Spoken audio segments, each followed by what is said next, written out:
Hi hello ನಮಸ್ತೆ welcome to my YouTube channel. ಎಲ್ಲರೂ ಹೇಗಿದ್ದೀರಾ? ಎಲ್ಲರೂ ತುಂಬಾ ಚೆನ್ನಾಗಿದ್ದೀರಾ ಅಂತ ಅಂದ್ಕೊಂಡು ನೋಡಿರಿ ಸ್ನೇಹಿತರೆ, ನಾವು ಕೂಡ ಸೂಪರ್ ಆಗಿದ್ದೀವಿ ನೋಡ್ರಿ.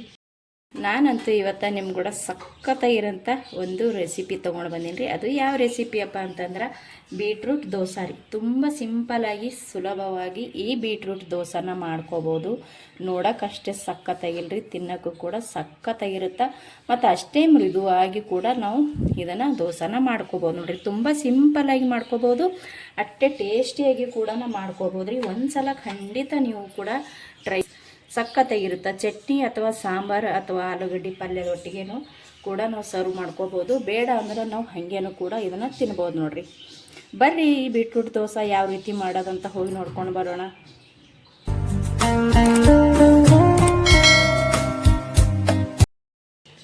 ನೋಡಿರಿ, ಇಲ್ಲಿ ಸ್ನೇಹಿತರೆ ನಾನು ಬೀಟ್ರೂಟ್ ದೋಸೆ ಮಾಡೋದಕ್ಕೆ ಒಂದು ಅರ್ಧದಷ್ಟು ಬೀಟ್ರೂಟ್ನ ತೊಗೊಂಡು ಮೇಲ್ಗಡೆ ಇರೋಂಥ ಸಿಪ್ಪೆನ ತೆಗೆದು ಈ ರೀತಿ ಕಟ್ ಮಾಡಿ ತೊಗೊಂಡು ನೋಡಿರಿ. ಅದಕ್ಕೆ ಬೇಕಾಗಿರೋದು ಈ ಬೀಟ್ರೂಟಿಗೆ ಹಾಕಿ ಇದನ್ನು ರುಬ್ಕೋತೀನಿ ರೀ. ಇಲ್ಲಿ ಉಪ್ಪು ಜೀರಿಗೆ ಎರಡು ಹಸಿಮೆಣ್ಸಿಕಾಯಿ ತೊಗೊಂಡಿದ್ದೀನಿ ರೀ. ಇದು ನಾನು ಬೀಟ್ರೂಟ್ಗೆ ಹಾಕ್ಕೊಂಡು ಎರಡು ಮಿಕ್ಸ್ ಮಾಡ್ಕೊಂಡು ಮಿಕ್ಸಿಗೆ ಹಾಕ್ಕೊಂಡು ಸಣ್ಣಗೆ ಇದನ್ನು ರುಬ್ಕೋತೀನಿ. ಮತ್ತು ಮಾಮೂಲಿ ದೋಸೆದ ಹಿಟ್ಟು ಇರುತ್ತೆ ನೋಡಿರಿ, ನಾವು ದೋಸೆ ಮಾಡ್ತಿರ್ತೀವಿ ನೋಡಿರಿ, ಅದೇ ದೋಸೆದ ಹಿಟ್ಟು. ಇದು ಅಂತೂ ನಾವು ಬೆಳಗ್ಗೆ ನೆನೆ ಹಾಕಿ ಇಡೀ ರಾತ್ರಿ ತನಕ ನೆನೆಸಿ ಮತ್ತೆ ರಾತ್ರಿ ರುಬ್ಬಿ ಬೆಳಗ್ಗೆ ಮಾಡ್ಬೇಕಂತೇನಿಲ್ಲರಿ ಸ್ನೇಹಿತರೆ.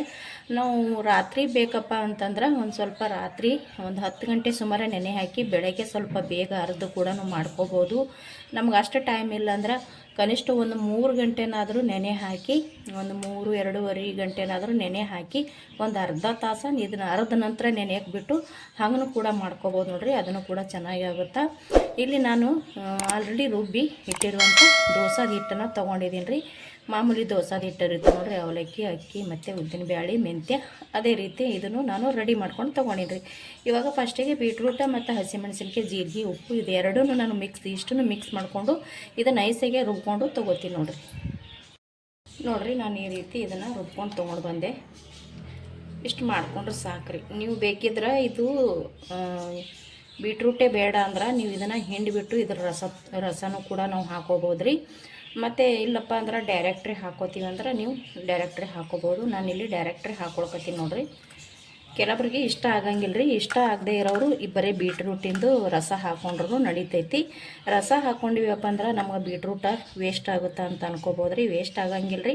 ಪಲ್ಯ ಅಥವಾ ಸಾಂಬಾರು ಮಾಡ್ತಿರ್ತೀವಿ ನೋಡಿರಿ, ಅದ್ರೊಳಗೆ ಮಿಕ್ಸ್ ಮಾಡ್ಕೊಂಡ್ರೆ ಸಾಕು ರೀ. ರಸನ ಮಾತ್ರ ಹಿಟ್ಟಿನೊಳಗೆ ಹಾಕ್ಕೊಂಡ್ರೆ ಸಾಕು. ಇವಾಗ ನಾನು ಬೀಟ್ರೂಟ್ಗೆ ಸ್ವಲ್ಪ ಉಪ್ಪು ಮತ್ತು ಜೀರಿಗೆ 2 ಹಸಿಮೆಣ್ಸಿಕಾಯಿ ಹಾಕ್ಕೊಂಡು ರುಬ್ಕೊಂಡು ತೊಗೊಂಡಿದ್ದೀನಲ್ಲ ರೀ.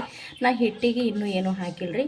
ಇವಾಗ ಹಿಟ್ಟಿಗೆ ಹಿಡಿಯೋಷ್ಟು ಒಂದು ಸ್ವಲ್ಪ ನಾನು ಉಪ್ಪು ಮತ್ತು ಸೋಡಾ ಪುಡಿನ ಹಾಕೋತೀನಿ ನೋಡಿರಿ. ಇವಾಗ ಈ ರೀತಿ ಇದನ್ನು ಮಿಕ್ಸ್ ಮಾಡ್ಕೊಂಡು ಚೆನ್ನಾಗಿ ದೋಸೆ ಅಂತೂ ಅದ್ಭುತ ಟೇಸ್ಟ್ ಆಗುತ್ತೆ ಸ್ನೇಹಿತರೆ.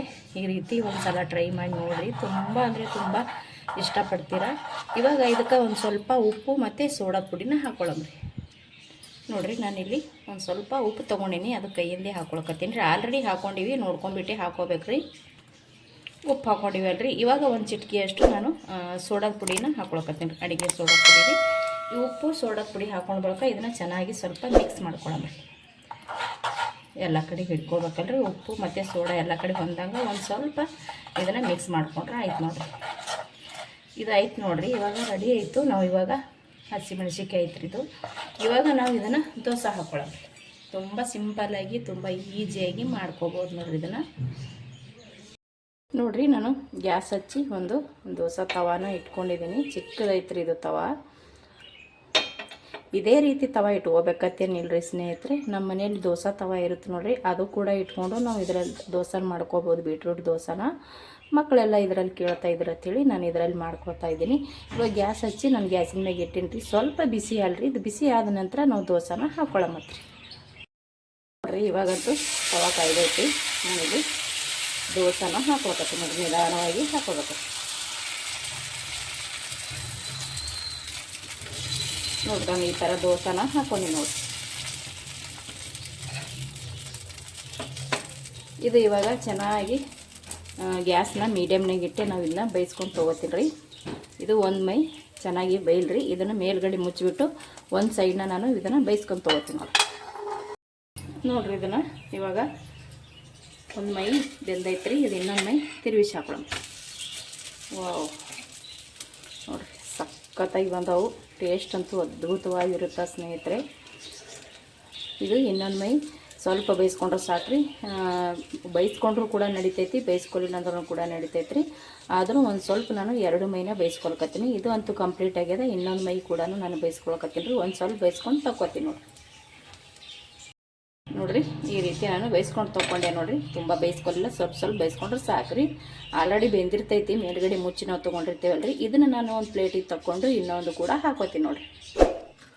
ನಾನು ಮತ್ತೆ ಒಂದು ಸ್ವಲ್ಪ ಎಣ್ಣೆ ಹಚ್ಕೊಂಡಿದ್ರಿ. ಇವಾಗ ಮತ್ತೊಂದು ಹಾಕೋಕತ್ತೀನಿ. ತುಂಬ ದಪ್ಪ ಬೇಕಂದ್ರೆ ದಪ್ಪ ಕೂಡ ಹಾಕೋಬೋದು, ತಿರುವು ಬೇಕಂದ್ರೆ ತಿರುವು ಕೂಡ ಹಾಕೋಬೋದು. ನೋಡಿ ನಾನು ಈ ರೀತಿ ಮತ್ತೊಂದು ಹಾಕ್ಕೊಂಡಿನಿ. ಇದಕ್ಕೆ ಒಂಚೂರು ಸ್ವಲ್ಪ ಸೈಡಿಗೆ ಎಣ್ಣೆ ಹಾಕೋತೀನಿ ರೀ. ಸ್ವಲ್ಪ ಸೈಡಿಗೆ ಎಣ್ಣೆ ಹಾಕ್ಕೊಂಡೇವಂದ್ರೆ ಬೇಗ ಬಿಡ್ತೈತ್ರಿ. ಅದಕ್ಕೆ ಸೈಡಿಗೆ ಒಂಚೂರು ಎಣ್ಣೆ ಹಾಕ್ಕೊಂಡು ತಗೋತೀನಿ ನೋಡಿರಿ. ಇದಿಷ್ಟು ಮಾಡ್ಕೊಂಡ್ರೆ ಸಾಕ್ರಿ. ಟೇಸ್ಟ್ ಅಂತೂ ಅದ್ಭುತವಾಗಿರುತ್ತೆ. ಇದಕ್ಕೆ ಮತ್ತೆ ನಾನು ಮೇಲ್ಗಡೆ ಮುಚ್ಚಿ ಬೇಯಿಸಿ ತಗೋತೀನಿ ನೋಡಿರಿ. ಇಲ್ಲಿ ನಾನು ಇದು ಕೂಡ ಹಾಕ್ಕೊಂಡು ಇವಾಗ ತಿರುಗಿ ಹಾಕ್ಕೊಳಕತ್ತೀನಿ ನೋಡಿರಿ. ಇದು ಸ್ವಲ್ಪ ದಪ್ಪ ಮಾಡ್ಕೊಂಡೇನಿ ರೀ. ದಪ್ಪ ಮಾಡ್ಕೊಂಡೆ ಅಂದ್ರೆ ಟೇಸ್ಟ್ ಸ್ವಲ್ಪ ಚೆನ್ನಾಗಿರುತ್ತೆ ಅಂತೇಳಿ ಇದು ದಪ್ಪ ಹಾಕೀನಿ. ಇದು ಇನ್ನೊಂದು ಚೂರು ಈ ಮೈ ಕೂಡ ಇದನ್ನು ಬೇಯಿಸಿ ತೊಗೋತೀನಿ ರೀ. ಇಲ್ಲಿರೋಂಥ ಹಿಟ್ಟ ನಾನು ಇದೇ ರೀತಿ ದೋಸೆನ ಮಾಡಿ ತೊಗೋತೀನಿ ನೋಡಿರಿ. ರೆಡಿ ಅದು ನೋಡ್ರಿ. ನಾವು ಮಾಡಿರುವಂಥ ಈ ಬೀಟ್ರೂಟ್ ದೋಸೆ ಸಖತ್ತಾಗಿ ಬರ್ತಾವ್ರಿ. ನೋಡೋಕ್ಕಂತೂ ಕಲರ್ಫುಲ್ಲಾಗಿರುತ್ತಾ, ತಿನ್ನೋಕ್ಕೂ ಕೂಡ ಆಲೂಗಡ್ಡೆ ಪಲ್ಯ ಮಾಡ್ಕೊತೇವ್ರಿ. ಅದಕ್ಕೂ ಕೂಡ ಹೊಂದ್ಕೊಳತ್ತಾ. ಬೇಡ ಅಂದ್ರೆ ಹಾಗೆ ಕೂಡ ತಿನ್ಬೋದು ರೀ. ಇದು ಯಾಕಂದ್ರೆ ನಾವು ಅದಕ್ಕೆ 1-2 ಹಸಿಮೆಣಸಿಗೆ, ಬೀಟ್ರೂಟ, ಜೀರಿಗೆ, ಉಪ್ಪು ಹಾಕ್ಕೊಂಡಿರ್ತೀವಲ್ರಿ. ನಾವು ಹಾಗೆ ದೋಸೆನೂ ತಿಂದ್ರೆ ಕೂಡ ಭಾರಿ ಟೇಸ್ಟ್ ಹತ್ತದ. ಬೇಡ ಅಂದ್ರೆ ಚಟ್ನಿ ಅಥವಾ ಪಲ್ಯ, ಸಾಂಬಾರು ಒಟ್ಟಿಗೆ ಕೂಡ ತಿನ್ಬೋದು ನೋಡ್ರಿ. ಜಾಸ್ತಿ ನಮ್ಮ ಮನ್ಯಾಗ ನಮ್ಮ ಮಕ್ಕಳು ಹಾಗೇನೆ ತಿಂತಾರೆ. ಅದಕ್ಕೆ ದೋಸೆಗೆ ನಾನು ಇಲ್ಲಿ ಸ್ವಲ್ಪ ಆಲೂಗಡ್ಡೆ ಪಲ್ಯ ಮತ್ತು ಮಾಮೂಲಿಕಾಯಿ ಚಟ್ನಿ ಸ್ವಲ್ಪ ತಿಳಿ ಮಾಡ್ಕೊಂಡೇನ್ರಿ. ಇಲ್ಲಿ ಸಾಂಬಾರು ಮಾಡ್ಕೊಂಡೇನ್ರಿ. ನಾವು ಮಾಡಿರುವಂಥ ಈ ಬೀಟ್ರೂಟ್ ದೋಸೆ ನಿಮಗೆ ಇಷ್ಟ ಆಗಿತ್ತಪ್ಪ ಅಂದ್ರೆ ಪ್ಲೀಸ್ ಒಂದು ಲೈಕ್ ಮಾಡಿರಿ. ಹೊಸಬ್ರು ಯಾರಾದರೂ ವಿಡಿಯೋ ನೋಡ್ತಾ ಇದ್ದೀರಪ್ಪ ಅಂದ್ರೆ ಪ್ಲೀಸ್ ನಮ್ಮ ಚಾನಲ್ನ ಸಬ್ಸ್ಕ್ರೈಬ್ ಮಾಡ್ಕೊಂಡು ಸಪೋರ್ಟ್ ಮಾಡಿರಿ ಸ್ನೇಹಿತರೆ. ಇಷ್ಟೊತ್ತನ ವಿಡಿಯೋ ನೋಡಿದವ್ರು ಎಲ್ಲರಿಗೂ ಕೂಡ ಥ್ಯಾಂಕ್ ಯು. ಮತ್ತೆ ಒಂದು ಹೊಸ ರೆಸಿಪಿಯೊಂದಿಗೆ ಸಿಗ್ತೀನಿ ರೀ. ಅಲ್ಲಿ ತನಕ ಮತ್ತೊಮ್ಮೆ ಎಲ್ಲರಿಗೂ ನಮಸ್ಕಾರ. Thank you.